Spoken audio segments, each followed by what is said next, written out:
The term Expressionism became commonly used in Germany around 1910 to describe avant-garde art of the time. Expressionist art grew out of the work of Symbolist artists such as Paul Gauguin, Edvard Munch and Vincent van Gogh. Feelings were emphasised above all else. Expression over impression. Expressionism over impressionism. Artists associated with Expressionism emerged in centres across Germany and Austria. In Dresden, a group of artists called themselves Die Brucke, or the Bridge, seeing their art as the bridge into the future as they freed themselves of the constraints of tradition. Ernst Ludwig Kirchner was a key member of the Bridge. This early painting by him is highly decorative as well as expressive. The bold use of colour and exaggerated form express the exotic qualities of the subject. A Japanese theatre group performing in Dresden.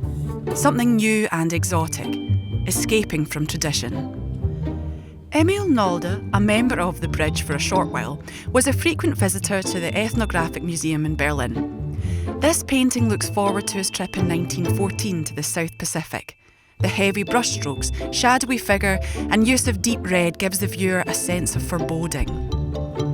Like Kirchner, Nolde was interested in trying to escape traditional artistic forms and in drawing inspiration from non-Western culture. Another expressionist group developed in Munich at the same time as the Bridge. This group, called Der Blaue Reiter, or the Blue Rider, took its name from a painting by Wassily Kandinsky. The art of the group emphasised the spiritual over the earthbound. After the First World War, a new wave of artists came to prominence, rejecting the outpouring of emotions of expressionist art and turned to a matter-of-fact depiction of the world. The new movement was known as New Objectivity. George Grosz, who was associated with New Objectivity, claimed it revealed to the oppressed the true faces of their oppressors: ugly, corrupt. In time, though, expressionists and realists who did confront the brutality of the modern, industrialised world would find themselves victims of it. Weimar Germany embraced avant-garde cinema, art, architecture and theatre, but this came to an abrupt end in 1933, when Hitler's Nazi party came to power. The Nazis labelled modern art degenerate art. Expressionists and other avant-garde art, like New Objectivity, was censored for not upholding what they saw as German values. Once classified as degenerate, many artists went into exile abroad. Kirchner killed himself. Expressionists continued, though, in a fragmented way, to create emotive work.